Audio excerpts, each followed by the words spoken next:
Advertencia. Las opiniones compartidas por los participantes y colaboradores no corresponden necesariamente con la ideología de la empresa. Si este programa llega a ser escuchado por menores de edad, los invitamos a que sea en compañía de un adulto. Mi nombre es Eduardo Escoto, parapsicólogo y metafísico mexicano. Desde muy pequeño tengo la facultad de percibir el mundo de lo sobrenatural. Actualmente, con ayuda de algunos dispositivos, me encanta y me apasiona visitar este tipo de espacios en búsqueda de lo desconocido.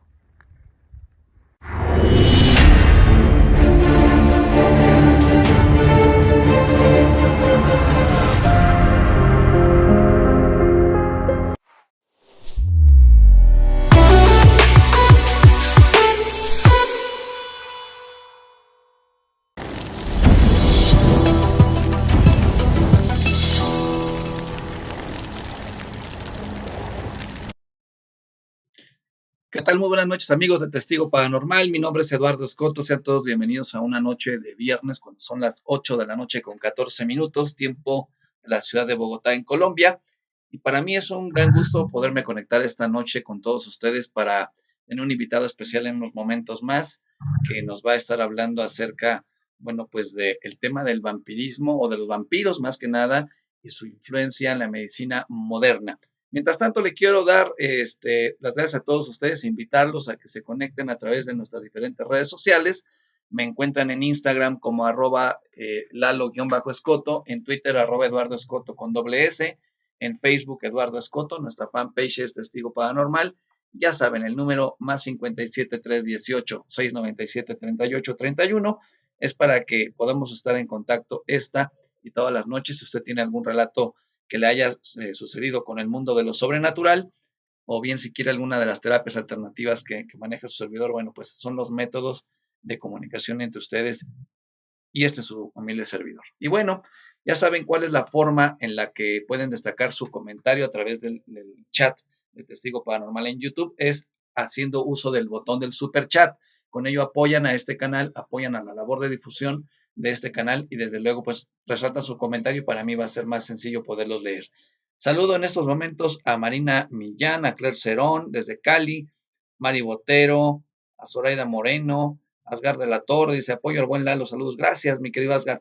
Betty Valencia desde Itagüí, María Orduña, Mosrat Sofía también conectada, Lorena Almaraz, Betty Valencia, que nos hace falta la hora del espanto. Sí, pero pues no ha habido relatos, envíen sus relatos y con todo gusto regresamos a la hora del espanto. María Orduña también está conectada, Gloria Torres, en Facebook está por ahí Lupe Hernández, que nos pone un abrazo, bueno, un abrazo también para ti. Y bueno, entonces esta noche quiero darle oficialmente la bienvenida a Testigo Paranormal al doctor Daniel Rodríguez. Él es otorrinolaringólogo, es especialista en lo que es operación de cabeza y cuello y además un gran investigador y un gran apasionado por el tema de los vampiros. Doctor, muy buenas noches, bienvenido a Testigo Paranormal, ¿cómo está? Hola, muy buenas noches.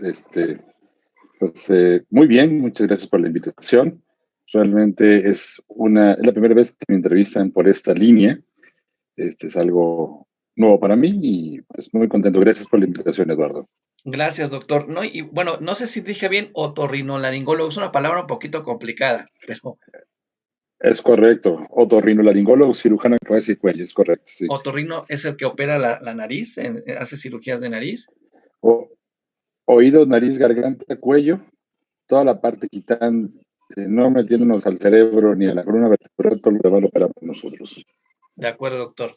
Bueno, ¿cuál es la razón por la que le hicimos la invitación al doctor Daniel Rodríguez a Testigo Paranormal? Les cuento brevemente. En el año 2016 tuve la oportunidad de asistir a un evento que se llamaba Vas a Gritar, que era el Festival de Cine de Terror que se realizó en Xochimilco, reitero, allá por el año 2016. Y el tema principal eran los vampiros. Ahí tuve la oportunidad de conocer al doctor Daniel Rodríguez, que usted, doctor, dio una conferencia bien, bien interesante acerca de la investigación que usted ha realizado durante muchos años respecto al tema de los vampiros y su influencia en la medicina moderna. Y a mí me sorprendió su conferencia, me gustó mucho, porque es otro punto de vista, el punto de vista científico, de abordar el tema del vampirismo. Cuéntenos, doctor, ¿cómo es que surge este interés o pues sí, este gusto por el tema del vampiro? Bueno, pues yo quisiera iniciar esta charla, entrevista, a través de una pequeña presentación Sí, para poderlas compartir y irlos interiorizando en el mundo del vampirismo desde el punto de vista científico. Entonces, ok, perfecto. ¿Sí se observa ahí? vamos a ver, vamos a ver. Pues se ve como en negro, no se alcanza a ver. Ahí está bien, ahí está la presentación, doctor, claro que sí. Perfecto. Pues bueno, eh, lo titulé Vampiros ante la ciencia, que es, ¿qué dice la ciencia con respecto a la existencia de los vampiros? Desde pequeño yo he sido un apasionado y recuerdo, porque mi madre me lo echa en cara, que cuando fue el desfile de la primavera de primero de primaria, lo que yo pedí es vestirme de vampiro, cuando todos iban de conejos, de abejas, de mariposas. No Sí, me pregunten por qué, siempre me han interesado los vampiros. Entonces, esta pequeña charla las invito desde aquí, desde la Ciudad de México. Los invito, sean bienvenidos a mi casa. Aquellos que quieran entrar serán siempre bienvenidos. ¿Y por qué hablar de vampiros? ¿Y por qué hablar de vampiros desde el punto de vista científico? Primero porque me apasionan los vampiros. Y las pasiones hay que compartirlas y solo así habrá más apasionados.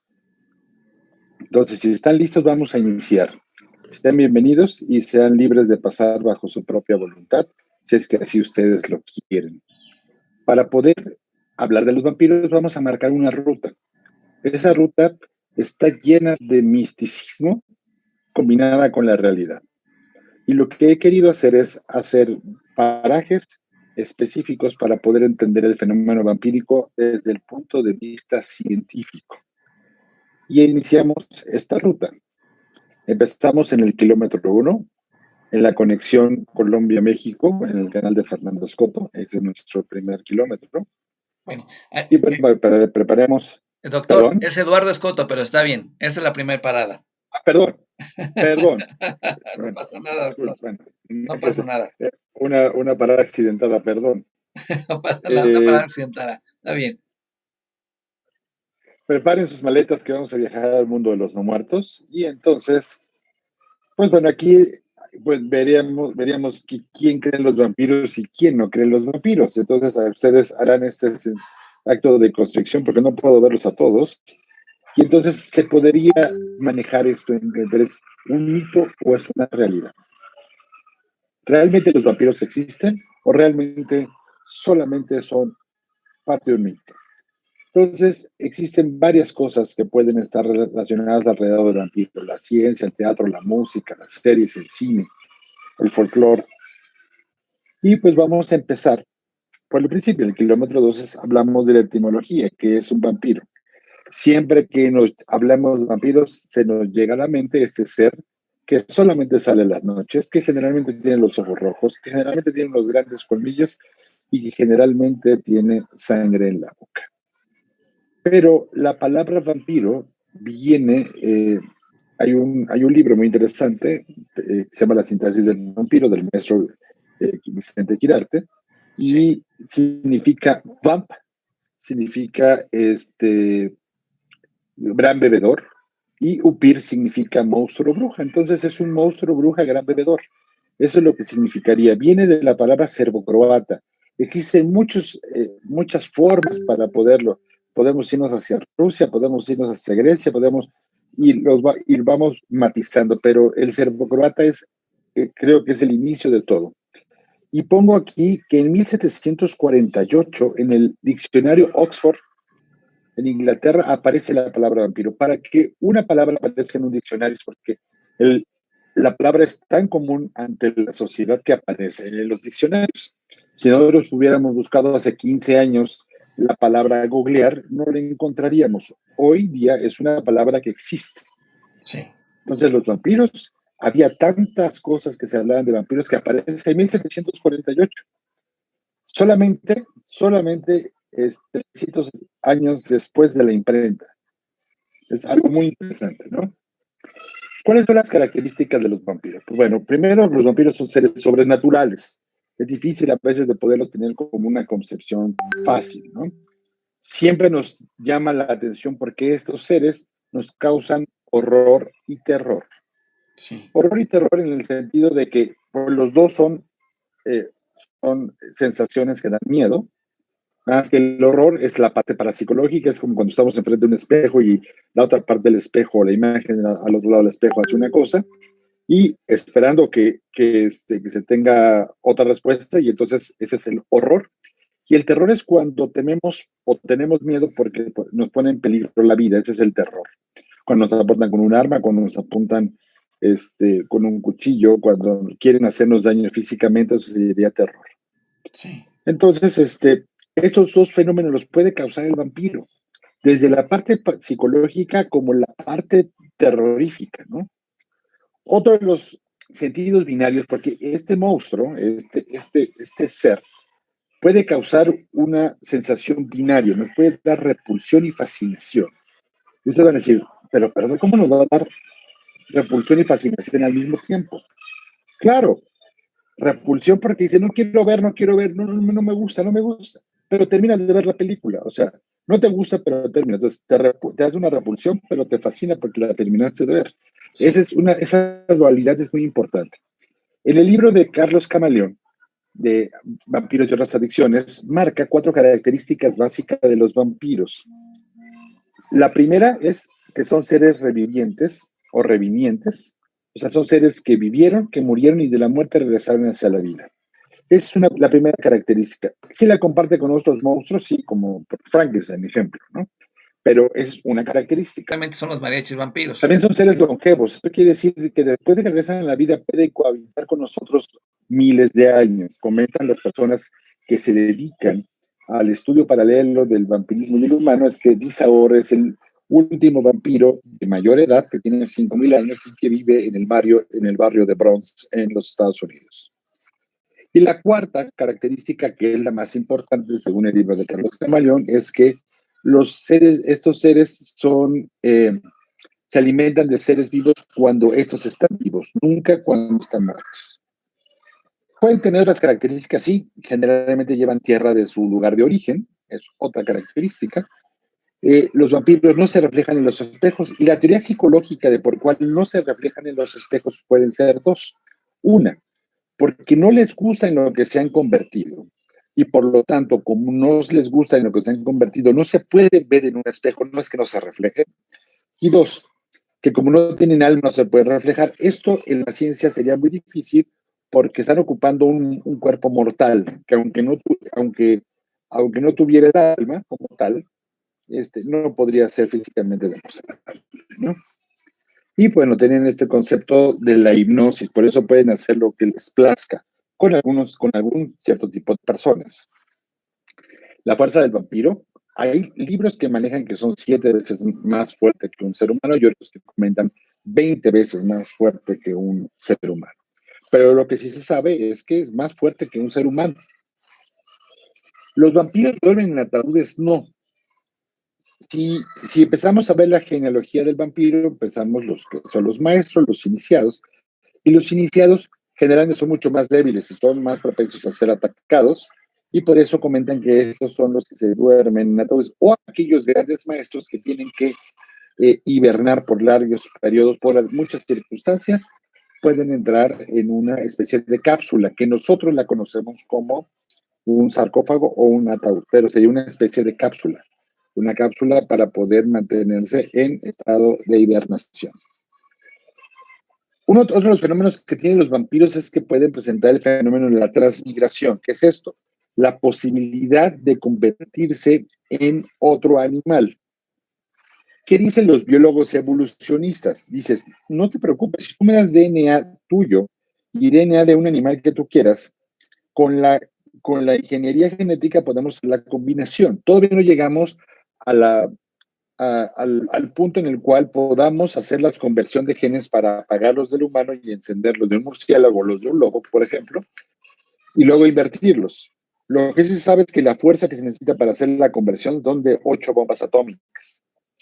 Sí, y esto es muy claro, porque si unimos un óvulo y un espermatozoide y 9 meses después puede salir un bebé, la transformación para los adultos sería realmente un poco más, si lo queremos hacer en poco tiempo, como salen las películas, una es muy dolorosa por todos los cambios que se tienen que hacer, no solamente de la piel, de los huesos, de los músculos, de los ojos, son una serie de cosas que se tienen que cambiar, pero los biólogos evolucionistas dicen que sí puede ser posible esto. Los vampiros no pueden entrar a ningún lado si no es por invitación. Es por eso que yo al principio les dije, por favor, quédese quien quiera quedarse, y el que se quedó me invitó a entrar hasta su casa por su computadora. Entonces, gracias por la invitación. Los vampiros tienen afición por contar también. Hay historias transilvanas en las cuales un vampiro va antes de entrar a atacar una familia, contaba todas las cosas que estaban a su alrededor. Por eso había muchos costales de semillas afuera para poderlas contar. Y había tantos que se trataban tanto que en el día que se volvían más débiles, pues ya mejor se alejaban y otra vez en la noche regresaban y tenían que volver a contar todo. Por eso mejor esas casas no se metían. O si había un gato, le tenían que contar los pelos. ¿Por qué? No lo sé. No, lo he investigado, pero no lo sé. Lo que sí puedo decirles es que de esa historia transilvana nace este personaje de Plaza Sésamo que se llama el que es el Conde Contar. Entonces, el Conde Contar nace realmente de una historia de vampiros transilvana. O sea, es realmente una historia de vampiros, ¿no? El Conde Contar, es muy interesante. Y bueno, los vampiros podemos manejarlos antes de Drácula y después de Drácula. ¿Por qué? Porque los vampiros antes de Drácula se encontraban en los panteones, olían pestilentes, olían mal. Y después de Drácula, los vampiros se volvieron aristócratas, se volvieron de la Hyde, vivían en castillos, y ese fue el antes y el después de los vampiros cuando se escribe Drácula por Bram Stoker. Ahora, algo que quiero comentar, que todas las historias de vampiros manejan que los vampiros tenían o tienen todos los dientes aserrados, todos los dientes con picos. Sí. ¿Qué pasó? Porque ahora los vemos con colmillos, incluso algunos sin colmillos. Bueno, lo que pasa es que cuando empezaron a hacer los cortes cinematográficos de audio y video, el audio y el video antes se corría al mismo tiempo, no se separaba. Y por lo tanto no podían hablar cuando querían decir, hola, ¿cómo estás? No se escuchaba bien. Por lo tanto, lo que hicieron es quitar todos los dientes cerrados y dejaron solamente los colmillos. Y así los vampiros, bueno, los vampiros, actores vampiros de Hollywood podían hablar. Y entonces este cambio es un cambio hollywoodense con respecto a la estructura dental del vampiro, hablando de las historias que se contaban orales en los siglos desde antes de Cristo y posterior del nacimiento de Cristo, ¿no? El folclore es una de las cosas que ha hecho aquí en el Kilómetro 4. Si quieres, Eduardo, ¿quieres comentar algo Sí. para Bueno, más antes que de nada continuar por con ahí. la parte de folclore? Bueno, saludo más que nada a los que se van conectando, a Marce No. Vaquero, que es testigo Ok, paranormal. entonces yo creo que seguimos. Sí, Y el folclore del vampiro se designa folclore cuando son todas las expresiones culturales que tiene un pueblo. sí, Y si podemos a platicar del folclore del vampirismo, hay datos de vampirismo en todo el mundo. En todo el mundo, desde siglos antes de Cristo y siglos posteriores de Cristo. sí. Entonces, Doctor, esto ahí nos hace que las pregunta, cosas tengan una... Antes no había internet y nada de eso, entonces teníamos la oportunidad sí, de que esto fuera más remoto, y ahora podemos contrastar que había historias de vampiros desde la antigüedad. de acuerdo. Todos queremos alcanzar la inmortalidad, es una de las cosas que en muchas películas se ha manejado. Y los chinos lo hacen a través del Tao y quieren alcanzar la inmortalidad a través de esto. Y uno de los monstruos que sí lo ha podido hacer es el vampiro. El vampiro hasta hoy día sigue siendo el que se ha hecho la metamorfosis exacta para seguir incluyéndose y ser actual desde el siglo antes de Cristo hasta podemos hablar de vampiros hoy como hoy, platicando si existe o no existe. Entonces, ha tenido una serie de metamorfosis para seguir siendo vigente el vampiro. Entonces, los vampiros se hablan desde Homero. Homero, en el libro de la Odisea, cuando Ulises regresa a casa después de los años que estuvo conquistando Troya, escribe que hubo un sacrificio de sangre con las sombras de los muertos y tuvo que verter para poder pedir favores. Entonces, hay historias de vampirismo que se manejan en el siglo VII antes de Cristo. Tenemos a algunos frailes franciscanos, como Augusto Calmet, que habló sobre los vampiros y algunos espíritus. Entonces, el folclore ha marcado parte importante. Ahora, ¿de dónde nace esto? ¿Qué pasaba? ¿Qué pasaba cuando el invierno era crudo? Cuando el invierno era crudo, pues escaseaba la comida. Pero no solamente para nosotros como seres humanos, también escaseaba la comida para los animales. Y los animales tenían que bajar a las aldeas para poder comer porque se morían de hambre. ¿Y de quién se aprovechaban? Se aprovechaban de los niños y de las personas adultas, las que eran más débiles. Sí. Cuando entraba un lobo o un lobo a una casa para extraer a un ser de la familia, las personas de la familia no veían a ese lobo o no veían a ese oso, veían a un ser sobrenatural. Y es ahí donde el vampiro toma una parte importante. Entonces, ellos iban a comer, pero la verdad, pero de verdad es la importancia de todo esto. La importancia es de que nace la necesidad de los animales de alrededor para poder alimentarse. Okay. ¿Qué más pasa? Lo que pasa es de que ahora, cuando se enterraban a las personas desde el siglo II, III, IV, V, sobre todo en el siglo XVIII fue cuando se expandió más esto, se enterraba y había historias en las cuales, ¿qué pasaba? O se escuchaba que se movían los ataúdes, o la gente que está en los ataúdes se veía en algunas casas o en sus casas, o cuando abrían los ataúdes se encontraban gente que no presentaba su cuerpo de descomposición. A esto le llaman cuerpos no corruptos.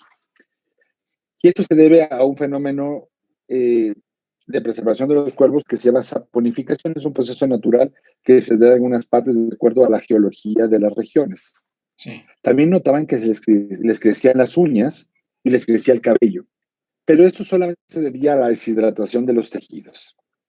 También encontraban grandes cantidades de una sustancia rojiza. Y esto no es necesariamente sangre, sino en todos los fluidos que se drenaban por la nariz y por la garganta. ¿Qué pasaría si alguien que sospecharan que fuera vampiro le clavaban una estaca y no se moría? Ese es un accidente que hubo, pero vean, un accidente en la industria de la construcción, y pues bueno, está vivo. Y cualquier persona que hubiera querido atacar a otra persona y que no haya podido atravesar el pericardio, pues lo hubiera encontrado así y entonces se hubiera perpetuado. ¡Ah, es un vampiro! Y pues bueno, pobre, ¿no? Sí. También hay historias con respecto a que la sangre de los gladiadores en Roma era muy preciada de aquel que moría porque su sangre podía curar la epilepsia y algunas otras locuras. Y aquí es cuando les digo que el fenómeno del vampiro es tan universal que, por ejemplo, los vikingos tenían a sus drag, a los chinos tenían a su Qianqi, a los hindúes a los Betala. Incluso cuentan que Osiris era un vampiro. 4 veces fue muerto por su hermano y 4 veces fue regresado a la vida. Entonces piensan que es un vampiro. La otra es que los vampiros en Grecia le llamaban brucolacas, y eran los que se postraban en el pecho de las personas y les absorbían su energía. Después tenemos una lamia. Las lamias son vampiras, en el cual la historia de Lamia es muy interesante porque Lamia se enamoró de ella era una princesa persa y se enamoró Zeus de ella. Al enamorarse de ella tuvo amoríos y se embaraza. Y al embarazarse, se enteró, que estaba embarazada de Zeus, y manda y hace que aborte. Ella se pone muy triste, llega a Zeus de nuevo y le dice, ¿qué tienes? Es que me hizo abortar tu esposa. Ah, no te preocupes. Y le vuelve a embarazar.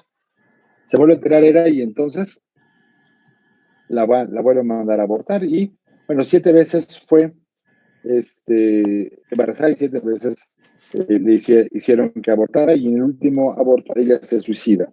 Al suicidarse llega al Hades, es rescatada por Zeus, regresa, pero ella ya no quiere nada con Zeus, y entonces toma venganza de todos los recién nacidos de la Grecia. Entonces es la historia de Lamia. Las epusas son mujeres muy bellas de la cintura para arriba, y de la cintura para abajo tenían cuerpos reptiloides o cuerpos de cabra, pero estaban en los ríos, por lo tanto no se veía, el medio cuerpo estaba abajo, y invitaban a los hombres a poder entrar a ellos, y cuando entraban, pues bueno, les chupaban la sangre. Lo que les quiero comentar es que solamente invitaban a entrar al río a los hombres que eran solteros, a los casados no. Yo creo que era una historia o una leyenda más bien de tipo social que una cuestión realmente misteriosa de vampiros. En México existe, pues bueno, el Camazotz, que es un dios murciélago, que en Mesoamérica, para poderle pedir cosechas, pues se tenía que dar eh, eh, sangre para poder ofrecer al dios. Y el famoso chupacabras, recordemos que chupacabras, su inicio es en Costa Rica, no es en México, pero por un movimiento político del ejército zapatista, hay un gran revuelo de historias de avistamiento de chupacabras en México, y entonces se queda como que es el vampiro mexicano, ¿no? Sí. En el cine hay muchas personajes vampíricos. Les quiero comentar que Drácula es el segundo personaje literario más representado en el cine, solamente por La Vuelta al Mundo en 80 días, el personaje principal, pero el segundo es Drácula.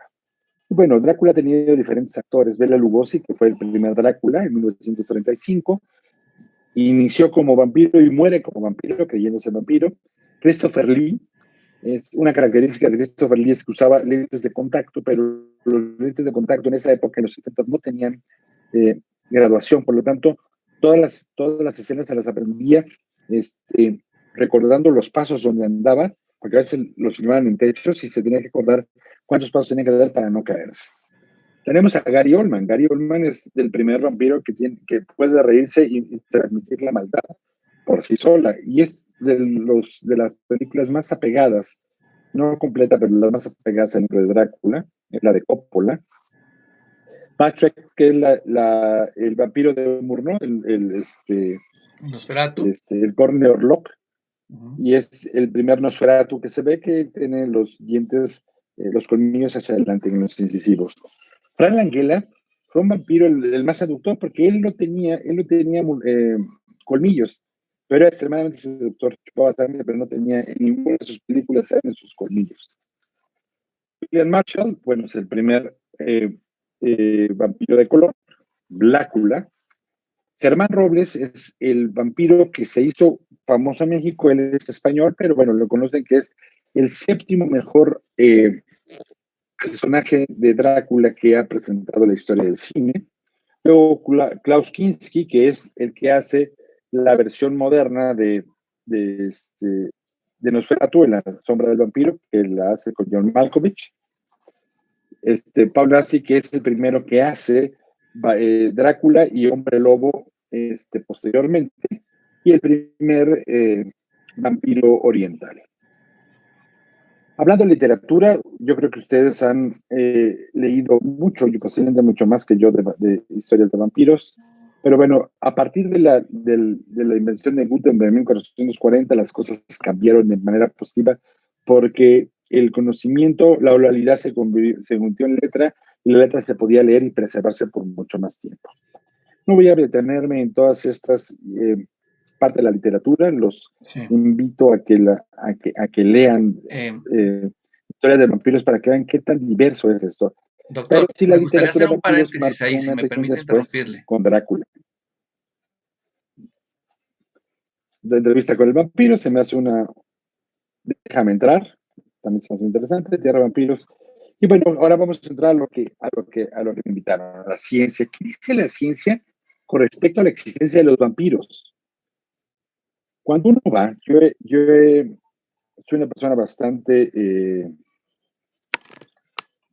curiosa y he querido investigar qué está pasando. Entonces he ido a Europa del Este y me he encontrado con cuerpos cercenados, cabezas cercenadas que se colocan en medio de las piernas y que ponen una piedra en la boca.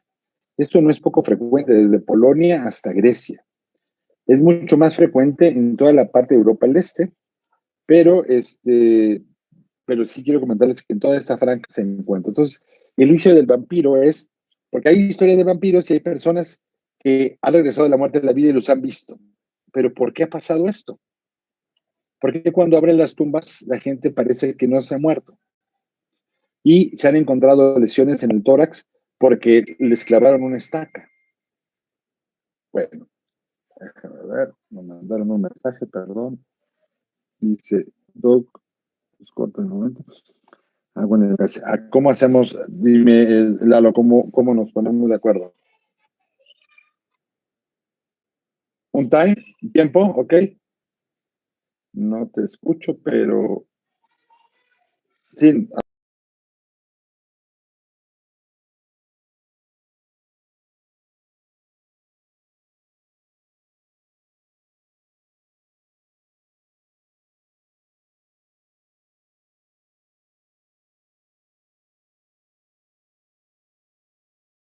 Bueno, estamos hablando con el doctor Daniel Rodríguez. Lo que pasa es que aquí la plataforma de Zoom la tengo de manera gratuita y nos pide hacer como un paréntesis antes de continuar porque pues la tengo gratuita. Pero vamos a hacer una nueva sala para poder seguir platicando con él. Me parece bien interesante, ¿no? Todo esto que nos cuenta el doctor Daniel Rodríguez acerca de sus investigaciones que tienen que ver con el tema del vampiro. Y respondiendo ahí a Alejandro Sánchez Vera, que dice que si no, que si más bien no era como, ¿qué pone? Como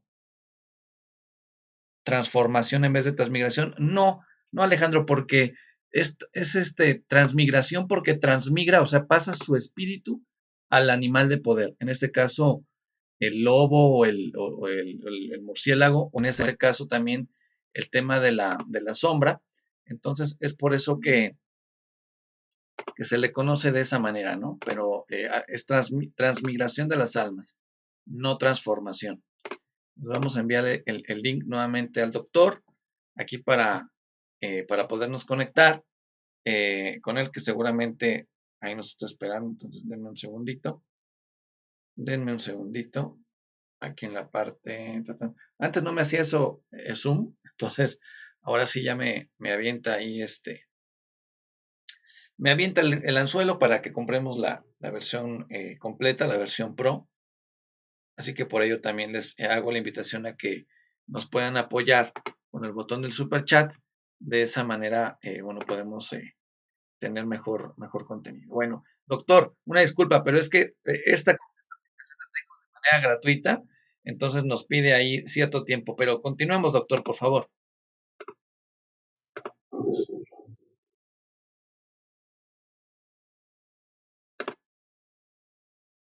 ¿No me escucha? ¿Ahí me escucha, doctor? ¿Ahí me escucha?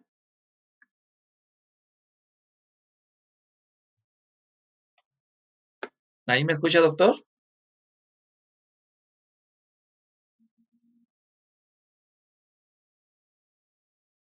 Bueno, ¿ahora sí me escucha? Bueno, bueno, bueno, bueno, bueno. Yo sí lo escucho a usted.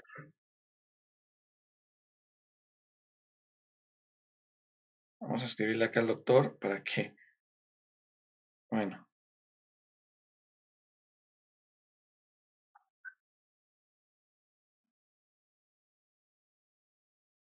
sí, doctor, yo sí lo escucho a usted. Sí, sí, doctor. Seguimos igual, sí, por favor. Gracias, una disculpa.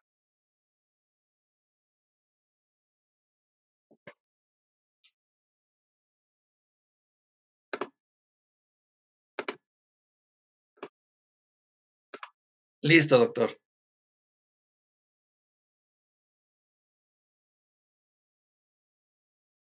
Ahí está.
Se llama anemia megaloblástica, también conocida como anemia perniciosa. La anemia megaloblástica o perniciosa es una deficiencia de vitamina, de vitamina B.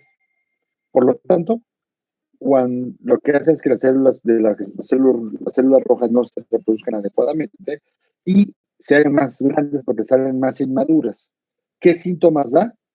Debilidad, palidez, gingivitis y resequedad de la lengua que hasta puede sangrar. Entonces pueden sangrar las encías por gingivitis, se retraen las encías porque por la misma enfermedad y se ven como si los dientes fueran más largos, pero no es que sean más largos, es una gingivitis.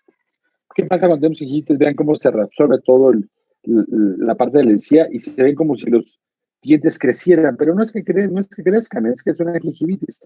Si estamos con la boca cerrada, pues no se ven, pero cuando se ríen, pueden ver que como que crecieron. Y no es que crecieran en ese momento, simplemente es por el hecho del desgaste de la encía. Existe una enfermedad que se llama pelagra. La pelagra es una deficiencia de vitamina de niacina, vitamina B1.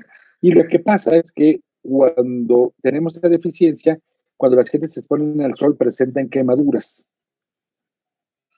Entonces, pues bueno, ¿se acuerdan que les platicaba del folclore? Cuando había alguien en la aldea que había sido raptado por un lobo o por un oso, pues no le echaban la culpa al oso o al lobo, simplemente agarraban a alguien sospechoso que se escondía, que no le gustaba el sol, lo sacaban y si presentaba ese tipo de lesiones, lo mataban pensando que eran vampiros.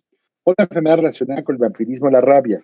Y esta enfermedad une a los hombres lobo y a los vampiros por la gran cantidad de síntomas que se presentan. La rabia es una enfermedad neurotóxica, esto llega hasta una zona que se llama el tálamo y por eso nos da esta parte de desviación de hipersexualidad, piensan en sexo. Y también tienen algo que se llama preapismo, que es una erección sostenida del pene, o dolorosa obviamente, pero la gente en el siglo XVIII pensaban que tenían ganas de tener una mujer o tener relaciones, y no simplemente una reacción neurotóxica de la rabia. ¿Qué es lo que pasaba con la rabia? Lo que pasa con la rabia es que se daba espasmos en la laringe. Cuando la gente quería tomar agua, daba espasmos y entonces no podía tragar. Y aquí hay aquí le hace la historia de que el vampiro no le gusta el agua o cuando había un río tenía que dar la vuelta. No, no, no, no, no. Como les dolía al pasar saliva, incluso agua, entonces trataban de evitarla. También la neurotoxina de la rabia les causaba fotosensibilidad. Por eso muchos pensaban que no les gustaba el sol o se morían con el sol, no, era la fotosensibilidad que les daba la rabia. Y otra enfermedad relacionada con el vampirismo es la catalepsia. La catalepsia es una enfermedad, es una esquizofrenia, un tipo de esquizofrenia. Pueden tener efectos catatónicos como estos, pero lo que pasa es que la catalepsia es como si durmieran en estado profundo. Antes, para dar el diagnóstico de muerte, ponía uno la mano en la nariz o ponía uno la mano en la boca y si estaba respirando, pues seguía vivo. Pero si no había datos de que respirara, lo daban por metro, le tocaban el pulso y a veces era el pulso tan livianito y las respiraciones eran tan leves que no se percataban, los enterraban vivos. Después despertaban, y al despertarse pensaban que eran vampiros. Si regresaban a sus casas, los mataban a sus propios familiares. Si se iban a otras casas a resguardarse, pero los descubrían, los mataban. Entonces era algo muy difícil. Otra de las enfermedades relacionadas con el vampirismo es una clásica, es la tuberculosis. Hay muchos tipos de tuberculosis.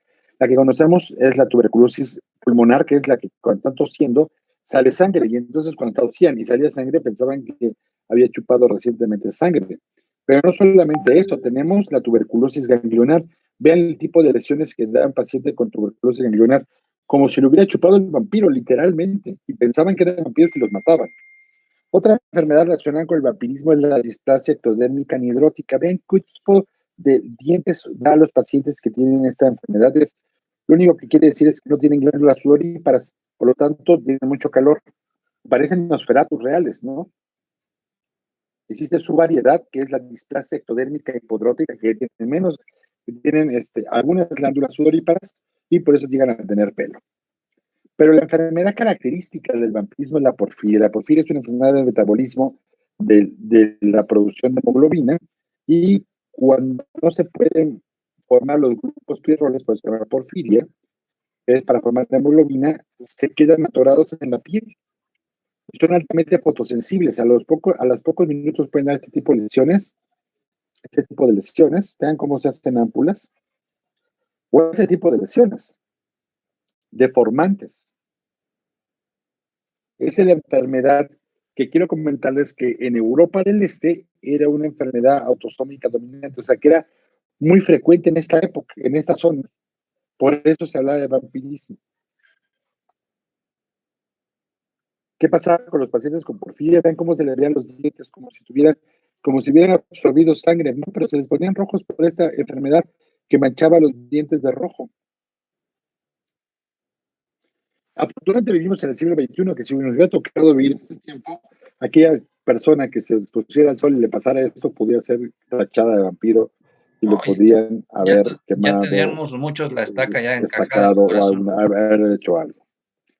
Una de las cosas que pasaba es que en las primeras horas, cuando alguien muere, presenta un fenómeno que se llama rigor mortis.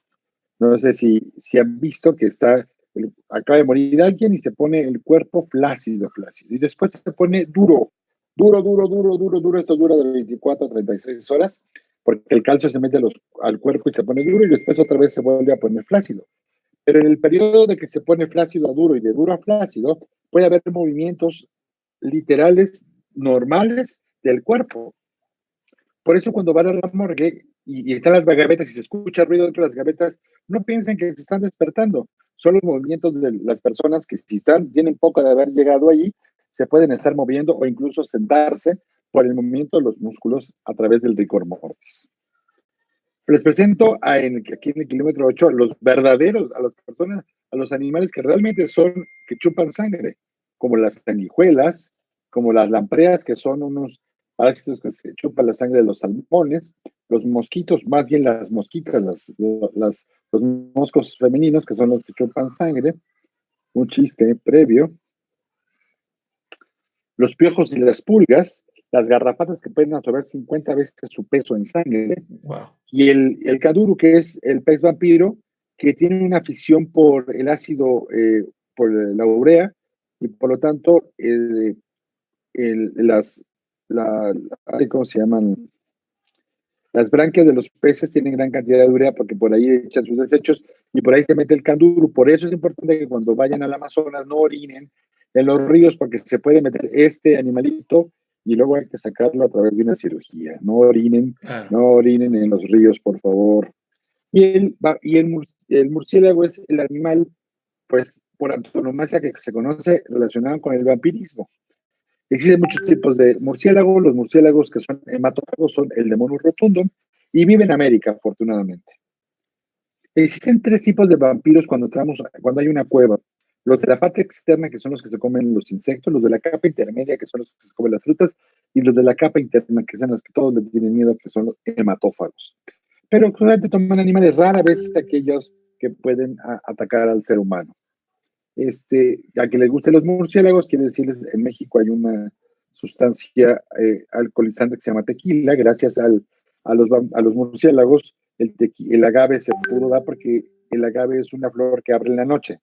El único animal que puede polinizar en la noche son los murciélagos. Gracias al murciélago, el tequila pudo persistir por muchos, muchos años. Es el zorro vampiro. Hay en las Filipinas. Y pues bueno, quiero comentarles que si yo me encuentro con esto, aunque sea un estudioso de la parte vampírica, me puedo espantar tranquilamente, sin problemas. Claro. ¿Cuántos tipos de vampiros hay? Bueno, dentro de la medicina existen los vampiros psicológicos y los vampiros energéticos. Entiéndase por vampirismo psicológico aquel individuo que, creyéndose o identificándose patológicamente con el mundo del vampiro, comienza a realizar actos considerados vampíricos y que pueden afectar a la sociedad. Entre ellos tenemos el vampirismo tipo 1, que es los que beben sangre y cometen actos necrofílicos, ya sea que una persona que haya previamente asesinado o es desenterrado o que hayan ido a un depósito de cadáveres. Los tipo 2, que son los que beben sangre, puede ser de sí mismos, de seres vivos, personas o animales, sí, o de muertos. Los tipo 3 son los que cometen actos necrofílicos, porque matan o desentierran cadáveres.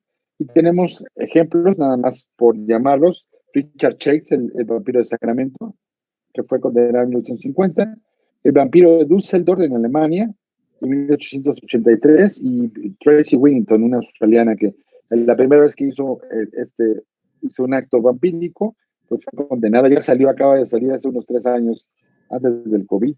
3 años salió por esta parte de matar a una persona.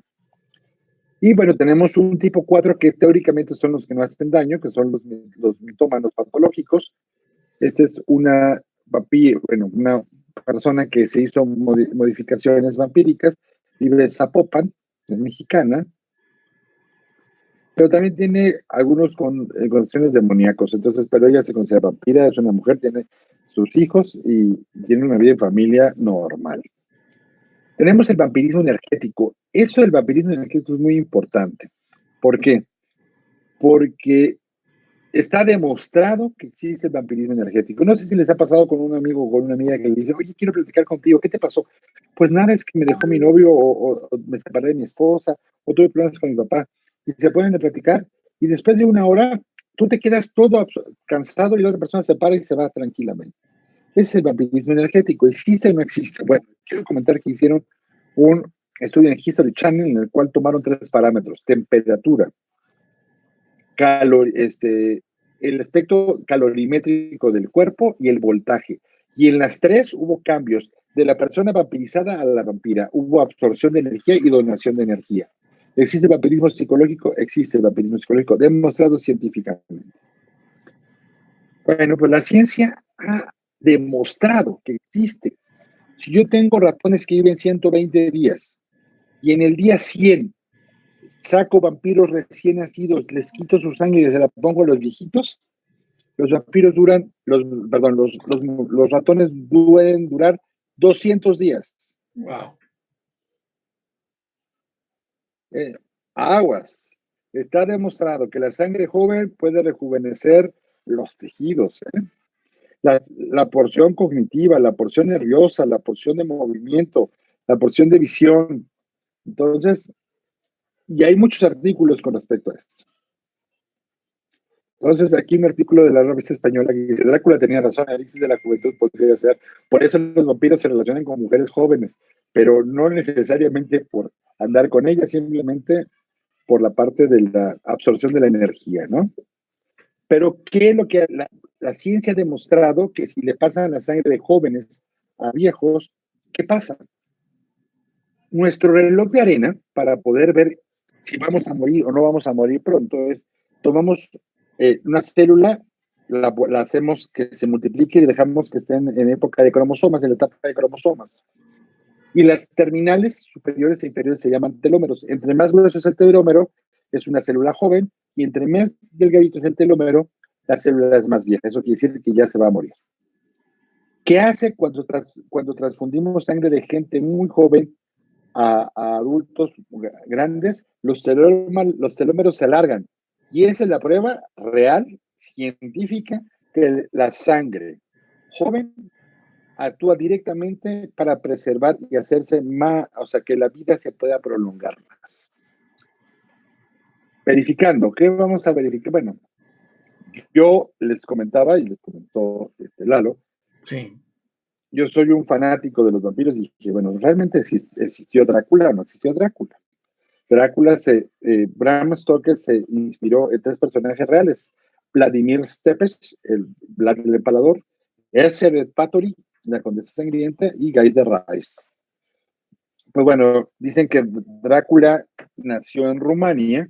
Bueno, nació en ese tiempo, nació en Bulgaria, pero Bulgaria era muy grande. En ese tiempo era parte de Rumanía, era parte de Bulgaria, y después se separaron. Pero bueno, nace en una zona que se llama Transilvania, en un poblado que se llama Sighisoara. Y bueno, yo tuve que ir personalmente a ver si era cierto o no es cierto. Ahí estoy. Y sí, es ahí donde nació, y ahí viste, Vlad Drácula nació y estuvo viviendo 4 años.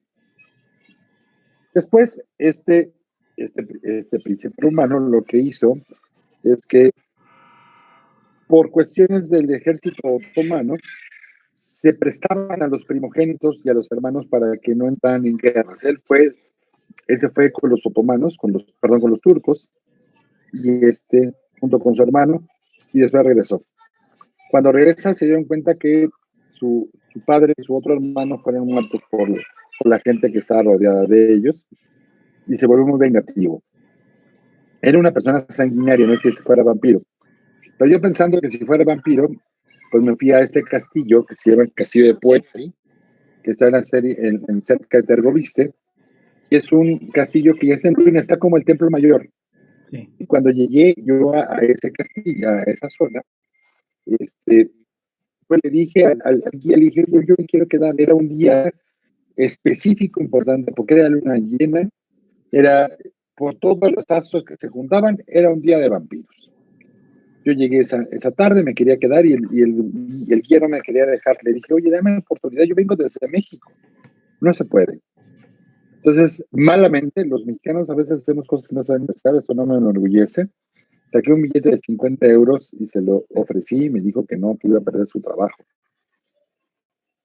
Me afligí, saqué otro billete de 50 dólares, de euros, y le dije, en verdad, yo nací para estar aquí hoy en la noche.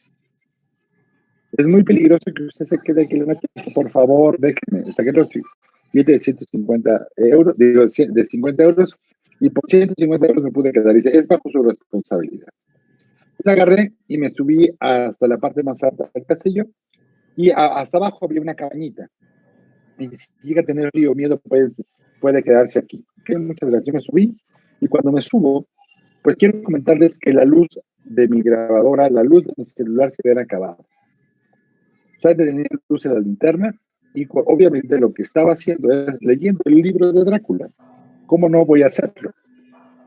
Ya eran las 7, ya pasaban las 7 de la noche, y estaba todo oscuro, y empezó a hacerse neblina, esas neblinas densas, pero había neblina que llegaba lentamente y después iba rápido. Y empezó a haber una serie de relámpagos, empezó a chispear y empezó a haber relámpagos, y por primera vez vi en mi vida algo que se llaman los relámpagos circulares. Los relámpagos circulares, en vez de ser estos de una línea, rebotan en la copa de los árboles, se vuelven círculo, círculo, círculo, círculo, chocan por las copas de los árboles, y cuando no hay copa de los árboles, llegan a ser tierra, obviamente, y se prende fuego donde estén.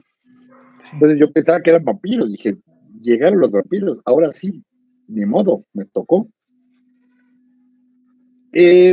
Después de eso me empezó a dar un poquito de miedo, empezó a haber mucho ruido, entonces dije, ¿para qué me quedo acá arriba? Mejor me voy a la cabaña, y me bajé rápidamente a la cabaña, me sentí más protegido, seguía con la linterna, seguí leyendo el libro de Drácula, agarré mi sándwich, me lo puse a comer, empecé a tomar agua, y a los pocos minutos de hacer esto, escuché en la puerta de la cabaña así.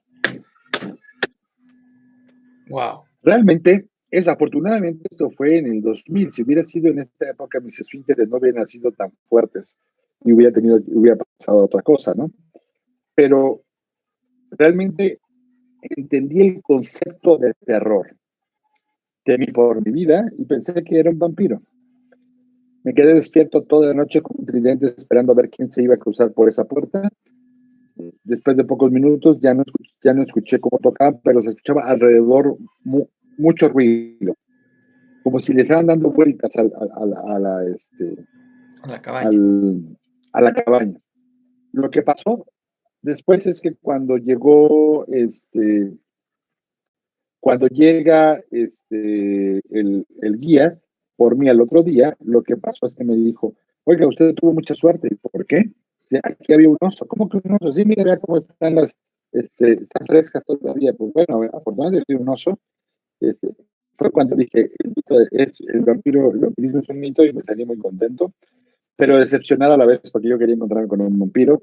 No me importaba si hubiera perdido la vida, estaba yo en una época en la cual si perdía la vida conociendo un vampiro era lo máximo, si hubiera conocido un vampiro era lo máximo, o si me daba cuenta de que no existían los vampiros, pues me hubiera dado cuenta de las circunstancias. Pero bueno, no me encontré con ningún vampiro real en ese momento.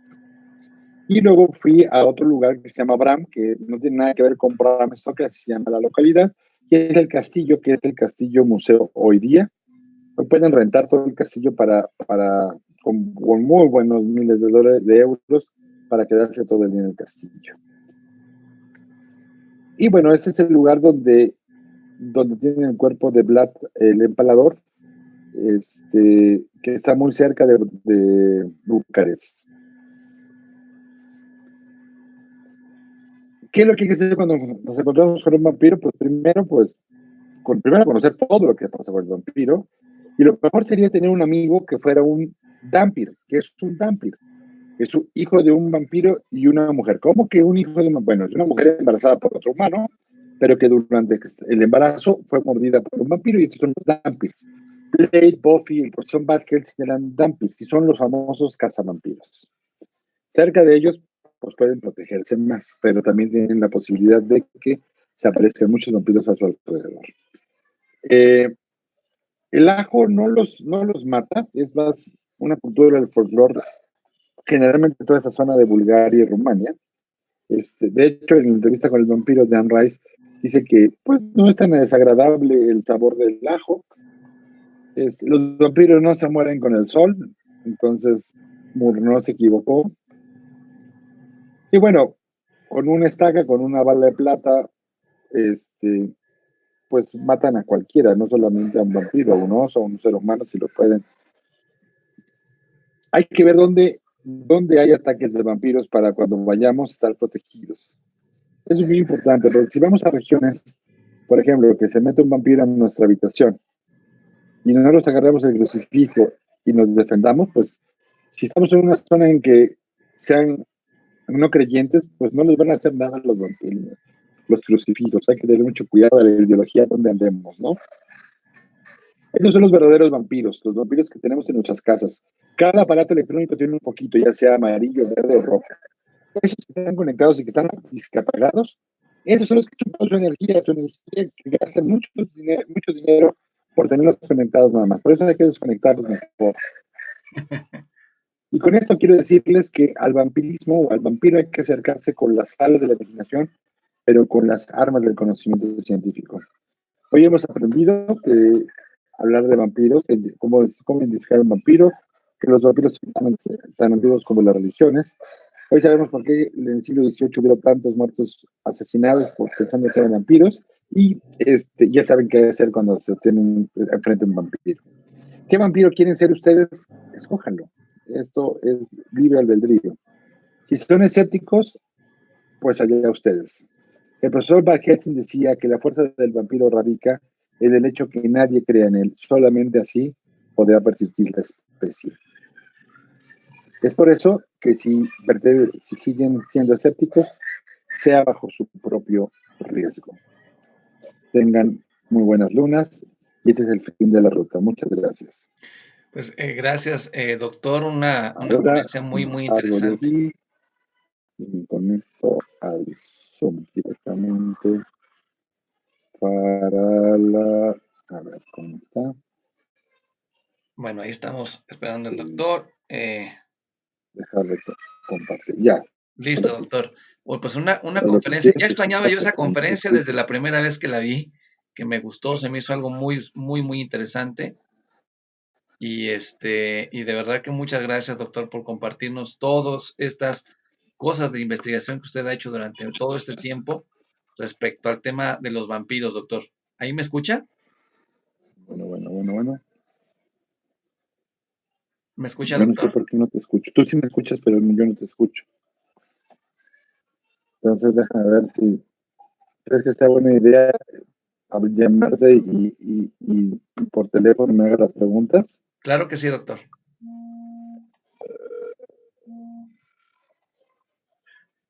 Bueno, ahí lo escuchamos bien, doctor. Yo te escucho ahí muy bien. De acuerdo. Doctor, pues muchas gracias por compartir este conocimiento con todos nosotros, con todos los testigos paranormales. Es una ponencia que yo ya extrañaba desde el año 2016 que tuve la oportunidad de asistir a su ponencia. Y había una cosa ahí que me llamó mucho la atención. Usted en la conferencia en aquel año mencionaba sobre el vampiro más antiguo y que actualmente radicaba posiblemente en Centroamérica. Ah, sí. Isaura hoy día ya lo ubican, hoy día ya lo ubican en Nueva York. Isaur bajó por Centroamérica, estuvo por Colombia, Venezuela, Chile y regresó. Y hoy día lo encuentran ubicado en esa zona. No, estos solamente son las, bueno, personas que me comentan, que me dicen, que me platican de esas zonas. Por ejemplo, está el vampiro de Maracaibo, hay muchas zonas, en Chile hay datos, hay historias de vampirismo, y Isaura es un personaje muy parecido a una persona alta, de 2 metros, flaco, delgado, ojos claros, altamente seductor, siempre solo, siempre vestido elegantemente y generalmente de colores oscuros. Entonces, todo aquel que dice que lo ha visto lo conoce y solamente aquel que lo ve y que lo conoce lo puede identificar. Eso es lo que me comentan las personas que comentan del vampiro de Isaur, que estuvo viviendo todavía hace 2, 3 años. Se sabía que estaba en la parte de Centroamérica y Sudamérica y hoy día se encuentra en Norteamérica. De acuerdo. Esto se lo comento, doctor, porque hay algunos testimonios en Colombia en los que se afirma, una persona, por ejemplo, afirma haber tenido una experiencia, un contacto muy directo con un grupo de vampiros, precisamente en la ciudad de Bogotá, en Colombia, en una casa de estilo inglés que se ubica muy cerca del Cerro de Monserrate.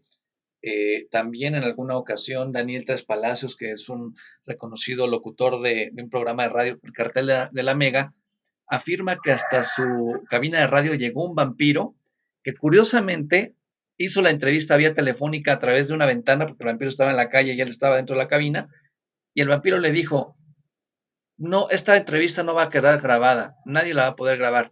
Y hasta el día de hoy nadie ha mostrado una grabación de esta entrevista, lo cual es algo extraño, es algo misterioso. Y sobre todo, en días pasados tuvimos aquí la repetición de una entrevista que le hicimos a un personaje, al maestro Camas Valquier, que es un sacerdote de la orden luciferista, que también en algún momento me comentó de la presencia de vampiros en la ciudad de Bogotá. Por eso era mi inquietud hablar de Isaor, que bueno, pues es un tema bastante interesante, doctor. Ahora, la pregunta del $1.000.000. En todo este contexto de investigación que tiene el doctor Daniel Rodríguez, desde el punto de vista científico, pero ¿qué cree usted acerca de todo este tema? ¿Que existen o que no existen? Mira, como científico, Me tengo que poner que en todo aquel que no ve y que no pueda palparlo. Hay cosas que en la medicina que no se pueden ver, pero que pueden ver vestigios de ellas. Sí. Hasta el día de hoy, en todo lo que yo he buscado, en todos los lugares donde me he metido, no he tenido oportunidad de constatarlo. Si alguien me quiere contactar con algún vampiro, vivo en Nigeria 31 en la Ciudad de México, en Tlalpan, aquí con mucho gusto que me venga a visitar, le dejo la puerta abierta de mi casa. No tengo ningún problema para poder hacer una entrevista, para poder hacer análisis de sangre, para poderlo estudiar, para platicar con él, pero no tengo hasta ahorita, hasta el día de hoy, y me he entrevistado con muchas sectas vampíricas y no he tenido la oportunidad de conocer a un vampiro real que me demuestre, porque me he encontrado muchas personas que dicen, sí, soy un vampiro. Ay, ¿cuándo te convertiste? Hace 200 años. ¿En qué zona? Pues en una zona de Valaquia. Ah, qué perfecto. Oye, y entonces hablas valaquio. No, bueno, rumano. No. Bueno, ¿qué se hablaba en esa época? No. Lo que pasa es que me borraron la mente. Y entonces, ¿y por qué? Pues tienes pues si eres de tez blanca, pero pues tus rasgos son muy latinos, ¿no? Bueno, sí, es que yo aquí viví, entonces me voy transformando, porque conforme vamos yendo a unos lados, nos vamos transformando. Pero no, y le digo, bueno, ¿cuál era la moneda que ocupabas tú cuando estabas joven, cuando te convertiste? ¿O qué día te convertiste? No se saben qué día se convirtieron. Entonces es algo como que todas las personas que he entrevistado que piensan que son vampiros y que ya no quiero que me demuestren si brincan, si corren, si cargan, si vuelan. O sea, detalles tan sencillos de que cuándo se convirtieron, dónde estuvieron, qué hicieron, cuál era la moneda, qué idioma hablaron, quién fue, datos históricos importantes de la época en la zona, como nosotros que podríamos decir que en el 2017 hubo un terremoto, y si yo les dijera a ustedes en este momento, a ver, ¿qué estaban haciendo el 14 de febrero del 2004? Dígamelo, capaz que no se acuerdan. Claro. Pero los que vivimos en la Ciudad de México, sabemos que en el 2017 hubo un terremoto y a la 1:50 o en el 85, y todos vamos a recordar eso. Entonces, por eso me cuesta mucho trabajo. Yo trabajo con científicos, me comunico con intelectuales, y hay parámetros importantes para conocer como qué hacemos, cómo vivimos, con qué nos relacionamos. Y yo creo que un vampiro, ya sea que de data temprana, o sea, que sean recién convertido, o sobre todo aquellos que ya tienen más tiempo, pues tienen que tener. Ahora, como dice Val Helsing, la prueba del vampiro es que nadie cree en ellos, ¿no? Si me lo preguntas así directamente, yo no tengo ninguna herramienta científica para constatar su realidad. Sí puedo decirte que mucha gente pensó que era vampira y estaba enferma. Muchas personas mataron pensando que eran vampiros, pero tenían una enfermedad específica. He escuchado historias interesantes en toda esa zona de Rumania, de que yo lo maté, yo vi, pero no hay algo que hacer. Pero les digo, podemos tomar las dos partes, las cosas de que no existen, o el mejor trabajo que puede hacer una persona que está encubierta es no dejar huella, ¿no? Claro. Ahora, doctor, y ahí también me surge una duda, porque recuerdo que en esa ponencia en el año 2016 usted compartió una fotografía de una momia encontrada en Egipto, aunque no era una momia egipcia, era una momia de un personaje inglés que tenía colmillos. Sí, es correcto. Déjame ¿Este personaje podría ser una de esas enfermedades que usted mostró, que la gingivitis, por ejemplo? No, fíjate que una de las cosas interesantes que me llamó mucho la atención, esta momia de vampiro es una momia que encontraron en Egipto, pero que que su ascendencia era romana. Por eso llamó mucho la atención. Muchísimo la atención. Déjame ver, aquí debe estar. Para que veas, doctor, que yo sí me acuerdo de todo lo que dijo en la conferencia. No, sí, estoy sorprendido gratamente, ¿eh? Gratamente soy sorprendido. Déjame, te dejo aquí donde está. A ver, no es esta. Aquí está. Bueno, mientras tanto, ¿le parece que vaya mandando saludos a todos los que nos están viendo? Claro. Sí, sí, sí. Dice Claro que sí. Jonah que tomó una pregunta, Eduardo, para el doctor Daniel. ¿Beber sangre humana aumenta los telómeros de las hebras de DNA? No, la transfusión sí, pero no beberla. De acuerdo, bueno, saludos a María Orduña, Asgar de la Torre, que dice, excelente invitado, Lalo, está buenísimo el live de hoy, muchas gracias, mi querido Asgard. Y de hecho ya platicamos fuera del aire con el doctor para tener la posibilidad de tenerlo próximamente en un live en la Vampire Court of Mexico City para que nos hable del tema de vampiros desde el punto de vista científico. Eso aquí lo respetamos todos los puntos de vista, somos plurales, tenemos pluralidad de ideas. Ah, miren, ahí está la imagen. Denme un segundito, doctor, déjenme enfocar bien esto acá. Esa imagen es impresionante, doctor. Sí, claro. Ahora, quiero comentarles que escribir en Lancet es una revista británica. Escribir allí cuesta mucho trabajo. Solamente los grandes científicos e investigadores pueden publicar allí. No es como una revista del pueblo, es una revista científica. Y esta foto es de la momia vampiro. O sea, habla obviamente de la medicina y el arte con respecto a las muertes, al área precientífica, ¿no? Y en las muertes y a los ritos vampíricos y dónde iba el alma. Y ponen esta momia, pero quiero llamar la atención que en la ciencia, hasta en la ciencia hay esta forma. Y esto lo encontraron en Egipto y le llamaron la momia vampiro. No saben que es que vino de Transilvania y no regresó a su lugar de origen y fue enterrado allá. Entonces, interesante nada más, ¿no? Bien, bien interesante, doctor. Bueno, gracias por compartir la imagen aquí con todos los testigos paranormales. Sí. Dice Asgar de la Torre, saludos a Claire, Alejandro Sánchez Vera, dice Asgar de la Torre, dice, esos vampiros aparte de chupar energía, chupan mi quincena con cada recibo de luz. Sí, efectivamente, hay que seguir las recomendaciones del doctor, ahora sí que la receta del doctor de desenchufar todos los aparatitos para que no nos chupen yo conozco gente que son vampiros porque les gusta andar chupando la energía de los demás, pero para joderlos, doctor, esos también existen, ¿no? Sí,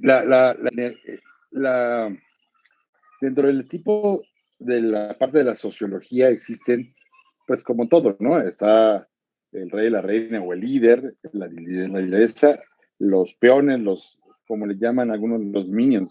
Pero hay algunos que se cuelgan, que son los que están siempre pegados de los grandes líderes que solamente están absorbiendo energía, ¿no? Sí. Y hay otros que se absorben de los más débiles. Entonces, esta parte de la absorción de energía es muy común, y ahora más con esta parte de la restricción social, cuando tienen oportunidad de ver, se las lleva. Muchas de las relaciones tóxicas están relacionadas con esto, ¿no? No voy a entrar en más detalles, pero, por ejemplo, absorción de energía, hablándolo como una manera específica, puede entenderse. ¿Por qué una novia no deja a su novio? Y el novio la maltrata, la cela, anda con otras personas, y ella no lo deja.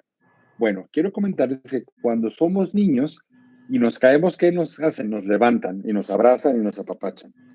Los novios que son más toquetones, o sea, los que tocan mucho a su pareja, que le agarran la mano, el brazo, sueltan gran cantidad de oxitos, de dopamina y de oxitocina, que son hormonas del apego. Entonces, por eso, cuando tenemos este tipo de cosas, pues nos absorben la energía. Sí. Y tarda mucho, y a diferencia del hombre como sexo, las mujeres tardan en 3 meses en quitarse esa dopamina tan alta. El problema es que la vuelven a adquirir con un suéter, con el celular o con algo que tengan, con un fetiche que tengan de él, y vuelven a subir y vuelven a enamorarse. Y esa parte de energías se maneja, pero es a nivel hormonal, ¿eh? Perdón. Claro, doctor. Nos pregunta Werewolf Corpse, dice, ¿dónde podría leer el artículo publicado de la momia romana de Egipto? Te los mando ahorita, te lo mando a ti por tu correo. Por mi, Y sí, ya se los por comparto WhatsApp, si con lo mucho tienen en gusto. un PDF, por WhatsApp. Sí, te lo mando Sí. por WhatsApp, claro que sí. Escríbanme por WhatsApp y a quien quiera que se lo comparta, gracias al doctor por compartirlo con todos nosotros. Bueno, saludos a John Acketon, Asgard de la Torre, que estaría de lujo, dice, ojalá se pueda hacer tenerlo en la Vampire Court of Mexico City próximamente. Ya platicaremos con el doctor próximamente de eso. Saludos a Alejandro Sánchez Vera, que no sabía la momia, a Adriana Rodríguez, dice gracias doctor, a Ariadna Morales Estigia, dice está por acá, saludos Estigia. Bueno, pues un saludo a todos los que se conectaron a esta emisión de Testigo Paranormal. Doctor, finalmente, sus redes sociales para quien quiera seguirlo a través de redes. Mira, y la verdad yo soy muy malo para las redes sociales, ¿eh? Soy Daniel Rodríguez, estoy en Facebook, no tengo nada de vampiros, es mi vida diaria, mi vida personal, no tengo Instagram. Realmente tengo 4 pasiones importantes en mi vida: mi familia, mi trabajo, el vampirismo y el renacimiento. Aparte de estudiar historia, aparte de estudiar medicina, hice historia de la Facultad de Filosofía, no he terminado, me tengo que graduar, pero sí, la verdad, esta parte de redes sociales, no, pero prometo inmiscuirme más en esto para poder. No, y además sirve, pues las redes también sirven por si hay alguien que necesiten un otorrinolaringólogo, pues ahí está el doctor Daniel Rodríguez. Sí. Una operación de cara o de cabeza, para muchos que conozco que están mal de la cabeza, vayan, opérense con el doctor. Pero Gracias. Bueno, pues ahí está. Dice Alejandro Sánchez Vera, pregunta, doctor, ¿está preparado física y mentalmente para conocer a un vampiro real? Claro que sí. Bueno, pues si nos está viendo algún vampiro, ahí está el doctor que lo quiere conocer. Bien, bienvenidos. Y nuevamente, doctor, muchísimas gracias por esta oportunidad de platicar con usted aquí en mi canal. Las puertas siempre abiertas a este canal para cuando quiera compartir, no solamente cosas de ciencias ocultas, sino temas médicos también, ¿por qué no? Aquí las puertas siempre bien abiertas de Testigo Paranormal, doctor. Muchas gracias, te agradezco mucho. Agradezco mucho la invitación, Eduardo. Estoy a sus órdenes y pues bueno, espero que les haya gustado e interesado esta charla. No, claro que nos gustó, nos encantó, yo creo que a todos los que estamos acá conectados. Y bueno, pues doctor, le pido no me cuelgue la llamada, solamente vamos a despedir el programa. Muchas gracias a todos. Sí. Gracias, doctor, nuevamente. Bueno, gracias a todos los que se conectaron esta noche a Testigo Paranormal, 9 de la noche con 31 minutos. Yo me despido básicamente de esta emisión. Espero que haya sido de su total interés. Por favor, compartan este video en sus redes sociales, activen la campanita de notificaciones e inviten a sus amigos y familiares a formar parte de esta gran familia de Testigo Paranormal. ¿Cómo? Suscribiéndose a mi canal de YouTube. Mi nombre es Eduardo Escoto. Recuerden, yo soy Testigo Paranormal y nos vemos y nos escuchamos en una próxima ocasión aquí a través de mi canal de YouTube. Gracias, que tengan una muy bonita noche de viernes y excelente fin de semana. Chao, hasta la próxima. Advertencia. Las opiniones compartidas por los participantes y colaboradores no corresponden necesariamente con la ideología de la empresa. Si este programa llega a ser escuchado por menores de edad, los invitamos a que sea en compañía de un adulto. Mi nombre es Eduardo Escoto, parapsicólogo y metafísico mexicano. Desde muy pequeño tengo la facultad de percibir el mundo de lo sobrenatural. Actualmente, con ayuda de algunos dispositivos, me encanta y me apasiona visitar este tipo de espacios en búsqueda de lo desconocido.